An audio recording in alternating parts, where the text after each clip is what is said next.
Dr. Shaista Lodhi started her career by hosting morning shows, and her hosting is very popular all over the world. She talks so humorously on every topic that everyone loves to listen to her. As you know, their beautiful style of speaking needs no introduction. Currently, Shaista Lodhi has suddenly taken a break from hosting the morning show. And now she is not seen doing morning shows on any private TV channel. When she came on TV, Nida Yazir and her competition were very tough as to who would get the highest rating today. But Shaista Lodhi has now apologized for hosting all the morning shows and is now running her own clinic in Karachi. After returning home from the clinic, she now spends full time with her children and her husband, meaning she has distanced herself from the showbiz industry.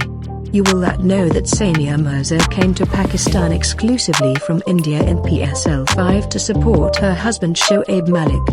And her fans are well aware that her birthday falls on November 15th. Currently, in Pakistan, her birthday was celebrated at her home by the famous morning show host Shaista Lodhi.